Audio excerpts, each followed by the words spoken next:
We left Mesa Verde and headed towards Utah. The scenery was really amazing. So much different than Colorado.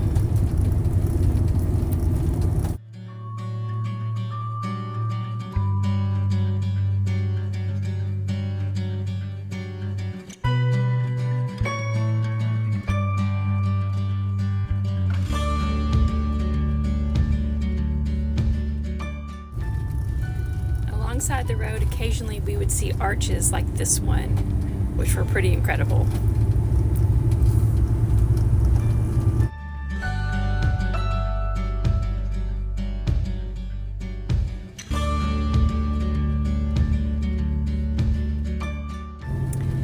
At the edge of town, we saw this restaurant way up on the hill and decided to try it for dinner. Yeah, it was a pretty windy road, pretty steep to get up there, and we're just glad we didn't meet anybody on the way there, because you can see it's pretty much one way. There's a few little spots where somebody could get over here and there, but luckily we made it all the way up there and didn't hit another car or fall off the cliff.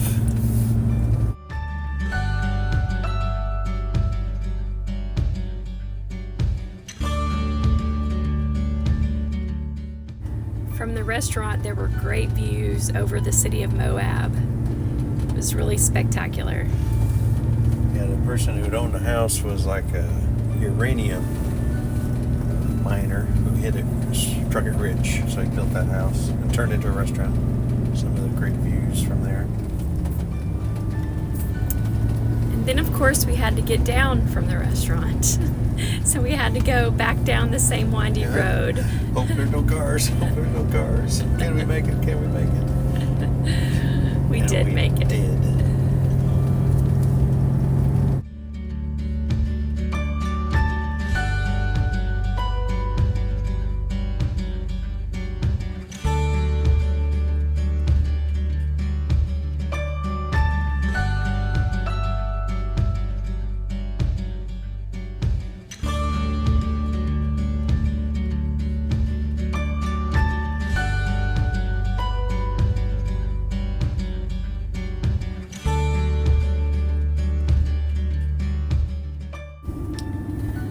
From there, we headed on to our campsite for the night at Dead Horse Point State Park. That was a little bit north and west of Moab, kind of out of ways, but what a beautiful spot. You will see.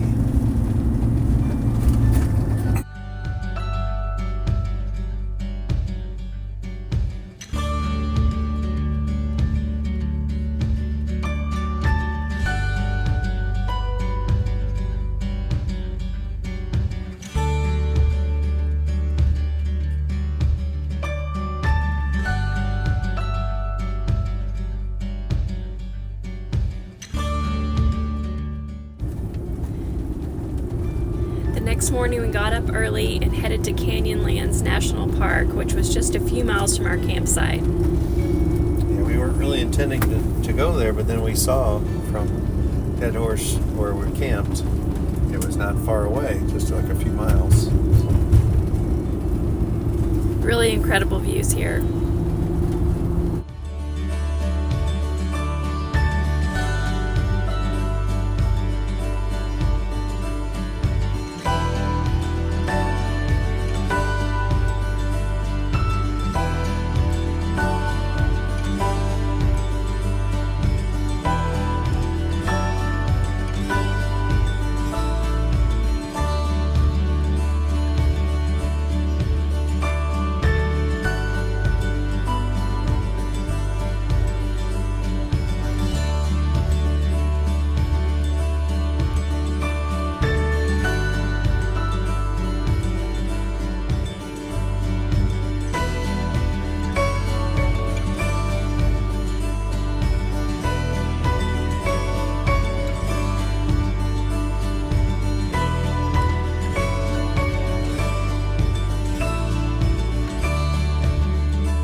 Canyonlands, we headed on over to Arches National Park, which was equally stunning.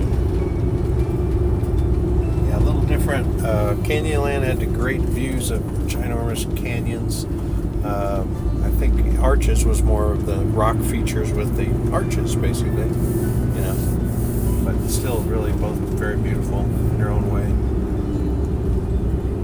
There were a lot more people at Arches, but it was so big it didn't feel crowded. We did a lot of hiking there and saw some really cool things. It got a little warm there. It didn't when we went on our hike, but we did it. Yes, it is Moab in July, so Yeah. Oh, we did sweat a little. yeah.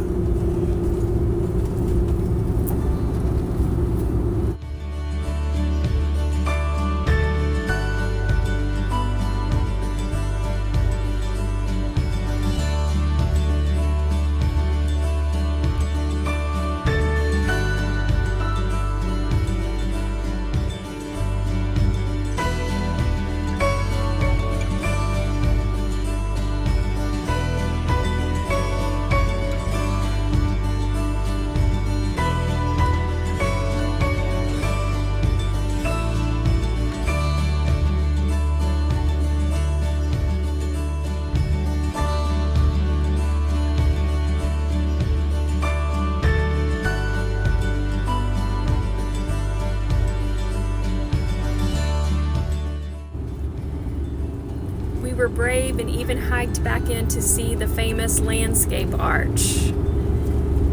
Yeah, it didn't look like it was very. We thought we'd pull up the car and just walk over and see it, but you got to earn that one to get there. It's, what was it, like 2 miles in? Yeah, it was Each pretty way, far. and up and down the hills, and yeah, it was good ways to get there.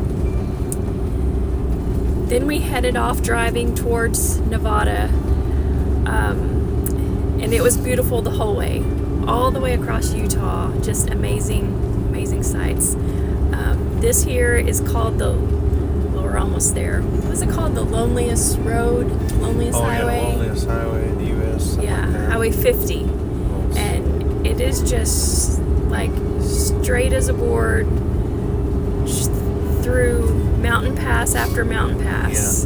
Yeah, a lot of spots where you'll think, boy, we were just here. But it'd be like mountains on all four sides of you, and you're driving across this valley like a straight line right towards a mountain. You're thinking, we're going to run to that mountain. Of course, there's a little pass to get through there. But, yeah, really beautiful. And hardly anybody there. I mean, gosh, I think we went one time, remember we were counting the cars. I think we went 15 minutes without seeing a car. Yeah. Something like that. It was pretty wild. So we were headed towards Great Basin National Park, where we were going to camp that night. So this was our third national park in one day. Woo, that's quite a bit. It was a pretty big Just day. to say we did it. Yeah.